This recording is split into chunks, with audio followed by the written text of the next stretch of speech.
This is the news from BRM. Thousands are feared dead or injured as the famous Temple of Dagon in Gaza suddenly collapses. We bring you what must be one of the most dramatic news broadcasts of recent years. In today's program, we have a special report from our roving correspondent who's been visiting famous cultural centers along the Syrian coast. This week's man in the news will be Samson, Philistia's most prized Israelite prisoner. News reached us earlier today from Gaza of the dramatic collapse of the Temple of Dagon. No official estimates of casualties have yet been issued, but it's understood that the temple was fuller than usual because of the promised appearance of the Israelite captive, Samson. Our on-the-spot reporter was in the temple transmitting a live account of the ceremony. This is a recording of his dramatic report. Assembled here today are Philistines of all station and rank, attending the great sacrificial ceremony for the principal deity of their country, Dagon, the god of grain. This magnificent spectacle, always a popular occasion with the Philistines, has attracted a larger crowd than usual. This is because today's ceremony is being held to offer sacrifices in recognition of the capture of Samson, the most feared enemy of the Philistines. Samson, the Israelite warrior who was captured some time ago, is of course renowned for his immense strength, which is said to come from his flowing locks. Certainly this impressive head of hair has been symbolic in the minds of those who feared him. Samson is reputed to have killed 1,000 Philistines single-handed, armed only with the jawbone of an ass. According to my information, Samson will not cut so fine a figure today. He has been blinded and clapped in specially forged fetters of bronze. His captors have shaved off his famous hair to emphasize their domination over the once feared giant. And now the crowd here quietens as the high priest begins the sacrificial ceremony. And although he's been carefully watched by most of the people, it's at once clear from the whole atmosphere and the impatience of the congregation that it is Samson that they've come to see. Now there's a buzz of excitement and expectancy here. Yes, I've just seen, the high priest signal to the guards, presumably an instruction that they should bring the prisoner in. Obviously, the high priest has given in to the restless crowd and brought the star attraction forward on the bill. Now, yes, I can see a movement at the back of the temple court. The crowds are parting to let a small group through. And now at last we get a first glimpse of the fallen giant being roughly led in by 2 guards. And you can probably hear the mocking, the abuse that's being hurled at Samson. But strangely, even shackled with vacant, sightless eyes, there's still something powerful about this man. You can almost see his strength, even at this distance. And I've just noticed that his famous hair is really quite long again. Now he's been placed near the 2 central pillars of the temple, where he'll be in full view of the 3,000-strong crowd, who are now up on their feet, as you can probably hear, screaming and laughing and yelling derision. Samson, however, is standing feet in irons, moving his head about slowly, blind and helpless amid the roar. And now the crowd settles as the high priest resumes the ceremony, preparing the sacrifices in front of the altar. But hold it, something seems to have gone wrong here. It looks like Samson... I can't exactly see what's happened, but he's standing between 2 of these central pillars, and he's pushing outwards with both arms. What's this man trying to do? The guards seem unable to control the giant of a man, whose strength appears to have returned. He's moving something. The whole temple's beginning to shake. There are cracks appearing in the 2 main pillars. People are panicking, running this way and that, crawling over each other. I can see people being trampled. There must be a dozen or more men trying to tug Samson away from the pillars, but he's like an immovable object. Oh no! There goes the roof! Great slabs of masonry are beginning to fall here. I can see several people, pinned to the floor or lying unconscious. The whole lot's going. I'm not going to be able to keep this broadcast running much longer. I can hardly see now. There's so much dust, I can hardly see a thing. All around me, people are being crushed by the falling stones everywhere. The whole temple is collapsing. Please, get out of the way there. Please, clear the way. Come on, please. Well, that's all we have of that report that was being broadcast to us live from Gaza when the temple collapsed earlier today. I'm afraid we still have no news of our on-the-spot reporter. We all hope that somehow he managed to escape from the falling temple and is alive and well. Today's events bring into sharp focus the conflict between the Israelites and the Philistines. Later in the program, our political editor will report on the continuing Philistine domination of the region, and in our Man in the News spot, we'll be tracing the life of Samson, the Israelite hero, who appears to have created such chaos at Gaza today.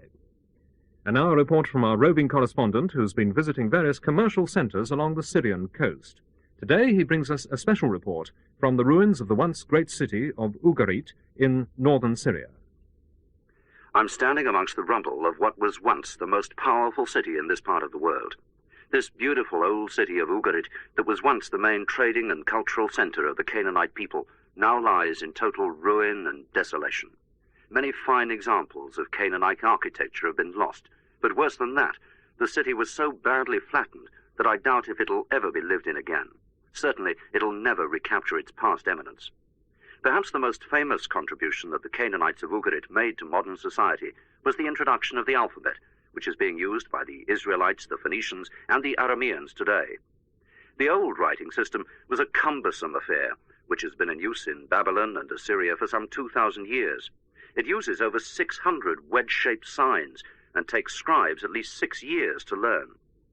The Canaanite merchants of Ugarit, by contrast, have simplified the writing system down to 30 simple letters, which anyone can learn fairly quickly.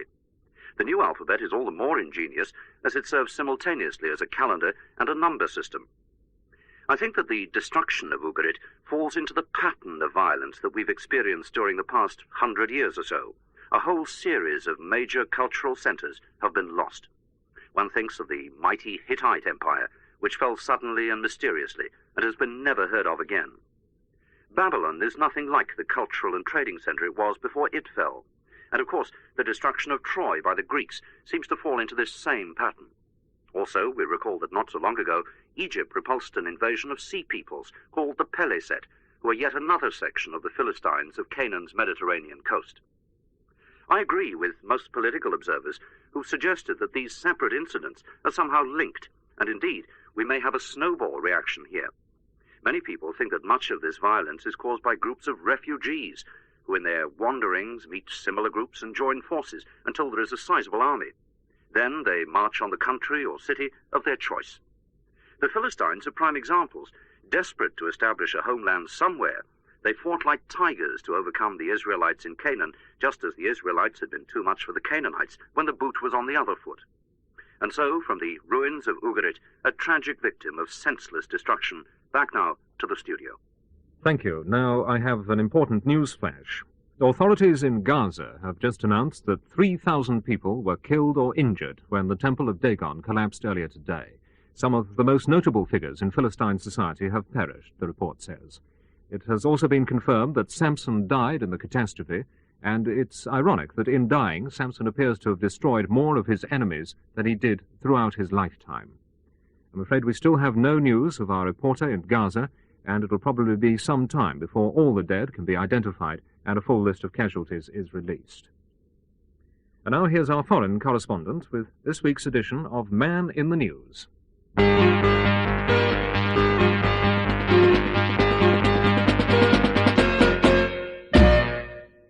Well, first of all, let me say that I had no idea that this week's Man in the News would take the form of an obituary. It's a sad day for Israel and everyone who's followed the escapades of this most colourful character, Samson. The giant with the soft heart, as I call him, has been the Philistines' most formidable enemy for 20 years. To understand why Samson sacrificed his life by bringing down the Temple of Dagon, we have to go back to his childhood.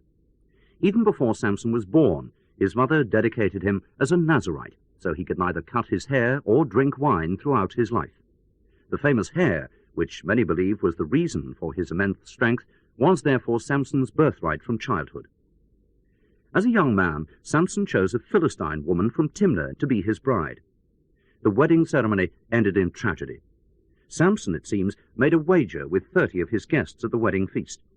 He gave the young Philistine men a riddle and promised each man a suit of clothes if anyone could solve it within 7 days. If not, they would have to pay Samson with 30 suits of clothes.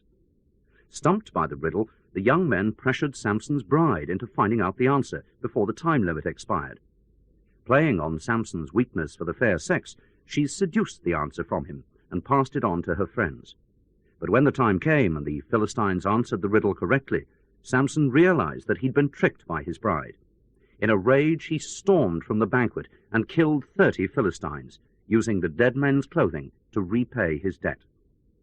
After being away for some time, presumably to cool down, Samson returned to claim his bride, only to find that she'd been given away to someone else. You can imagine the reaction. Samson was really boiling now. He caught 300 foxes, and tying torches to their tails, he chased them through the Philistine fields, destroying their crops. Not surprisingly, it was now the Philistines' turn to feel annoyed, so they gave chase. Samson fled into the territory of Judah, but his own people, the Judeans, scared of the Philistines, bound him and handed him over to their enemies. But what followed was completely unexpected by both Judeans and Philistines. Suddenly, Samson burst the ropes which bound his arms and grabbed the jawbone of an ass, killing no fewer than 1,000 Philistines, one after the other, with his crude weapon.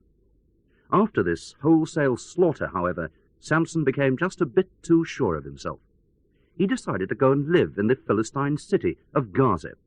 Why he courted with certain disaster we don't know, but not surprisingly, on his first night in the city, an ambush was laid. However, Samson arose at midnight and slipped out of the city. Just for fun, he uprooted the giant city gates and carried them all the way to the Judean hills near Hebron.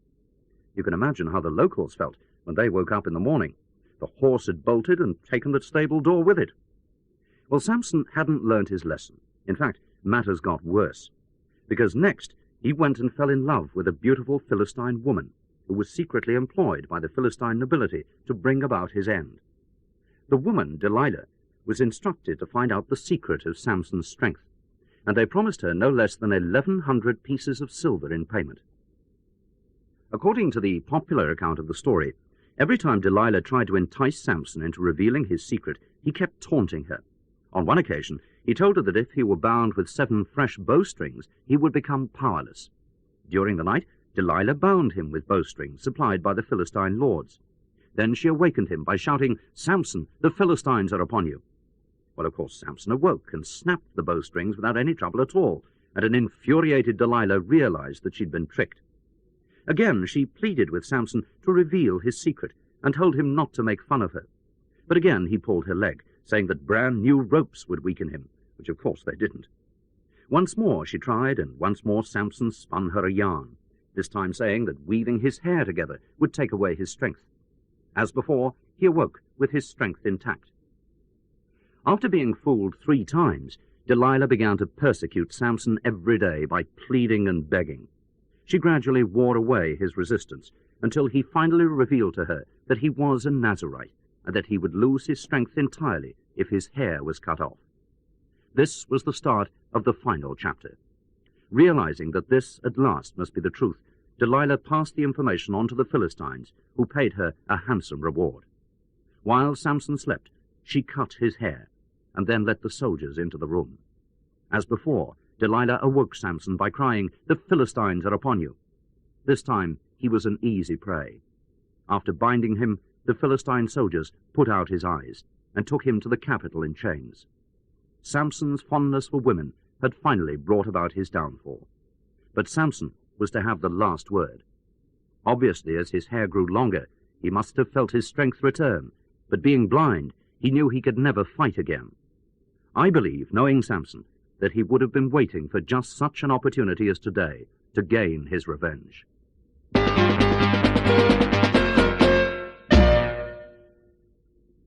Now the news headlines again. The Temple of Gaza collapsed earlier today when Samson, the captured Israelite hero, managed to dislodge 2 of the central pillars. Samson was killed, but 3,000 of his enemies died with him. The Philistines have suffered a major setback in the catastrophe, with the loss of many of their nobles and senior officials. Goodbye.